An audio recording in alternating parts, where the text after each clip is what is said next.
Os discípulos ficaram em Jerusalém aguardando o cumprimento da promessa. Toda a luta por supremacia entre eles havia passado, esses dias de preparo foram de profundo exame de coração. O dia de Pentecostes havia chegado.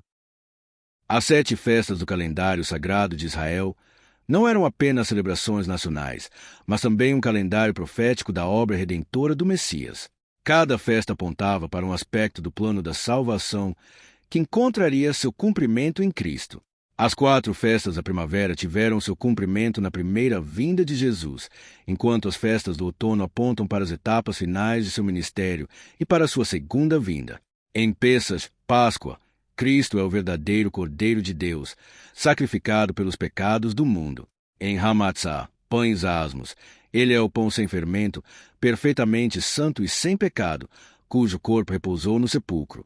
Em Bicurim, primícias, sua ressurreição o tornou as primícias dos que dormem, garantindo a futura ressurreição dos salvos. Essas 3 festas convergem para Shavuot, Pentecostes, quando Cristo exaltado inaugura oficialmente a nova aliança. 50 dias após a ressurreição, Jesus derrama o Espírito Santo sobre sua igreja, ratificando a promessa de Jeremias 31, onde se diz que a lei de Deus seria escrita não mais em tábua de pedra, mas no coração de seu povo, e que seus pecados seriam perdoados graciosamente. Deus enviou o Espírito para que os homens se inclinassem para as coisas do Espírito. Shavuot ou Pentecostes é uma das 3 festas de peregrinação a Jerusalém, também chamada de Festa das Semanas. O termo deve seu uso ao fato de que a festa era celebrada 7 semanas e um dia, a partir da oferta do feixe de cevada nas primícias. Era um dia de alegria e ação de graças. 2 pães de trigo sem fermento eram oferecidos, juntamente com uma medida do trigo colhido, as primícias da nova colheita juntamente com ofertas pacíficas de gratidão.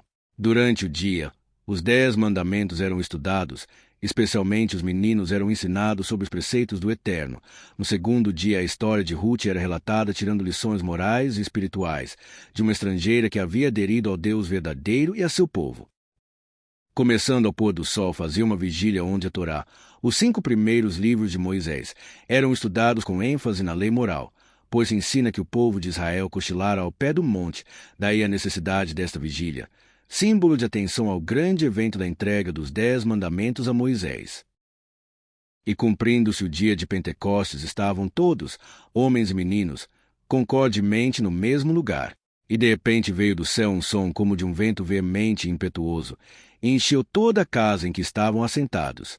E foram vistas por eles línguas repartidas, como que de fogo, as quais pousaram sobre cada um deles. E os discípulos foram cheios do Espírito Santo e começaram a falar noutras línguas, conforme o Espírito lhes concedia que falassem. E em Jerusalém estavam habitando judeus, homens religiosos, de todas as nações que estão debaixo do céu. O texto enfatiza que cada peregrino os ouvia, isto é, os discípulos falavam na própria língua, dialectos, isto é, no idioma em que os peregrinos haviam aprendido desde a infância. Lucas usa 2 termos importantes. Glossa, que significa língua ou idioma, e dialectos, que significa língua materna, dialeto nativo. Isso indica que o milagre envolveu idiomas humanos reais e inteligíveis, e não uma linguagem desconhecida. Prova disso que os peregrinos se espantaram e disseram: não são galileus todos esses homens que estão falando?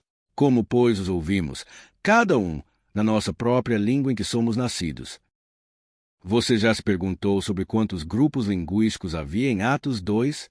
A estimativa mais aceita entre linguistas e historiadores fica entre 8 e 12 idiomas principais, porque várias dessas regiões utilizavam a mesma língua. Vejamos a descrição da tabela. A lista de povos vai do Oriente, Partos, ao Ocidente, Roma, e do Norte, Capadócia, ao Sul, Egito e Líbia.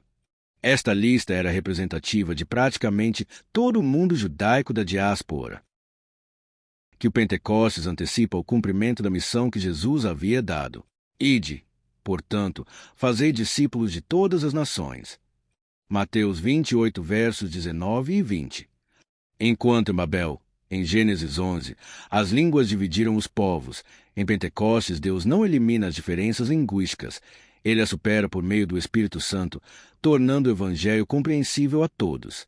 Em resumo, Atos 2 menciona 15 grupos étnicos geográficos, representando provavelmente entre 8 e 12 grupos linguísticos principais, embora o número exato de idiomas falados naquele momento não possa ser determinado com absoluta certeza pelo texto bíblico.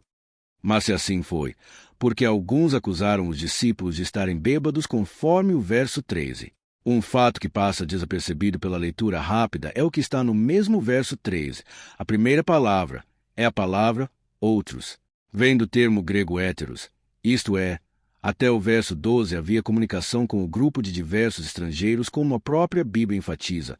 Porém, o grupo local não estava recebendo a mensagem, não estavam sendo edificados. Para os moradores de Jerusalém, os discípulos, ao falarem por volta de 12 idiomas diferentes em meio à multidão, parecia que estavam bêbados pelas linguagens aparentemente enroladas. Mas, como sabemos que essa é a verdadeira interpretação? Basta ler o discurso de Pedro que vem logo a seguir. Verso 14. Homens judeus e todos os que habitais em Jerusalém. Agora veja o verso 22. A Jesus Nazareno, homem aprovado por Deus entre vós com maravilhas, prodígios e sinais, que Deus por ele fez no meio de vós, como vós mesmos bem sabeis. Veja, os moradores de Jerusalém é que estavam por dentro dos detalhes do que aconteceu com Jesus.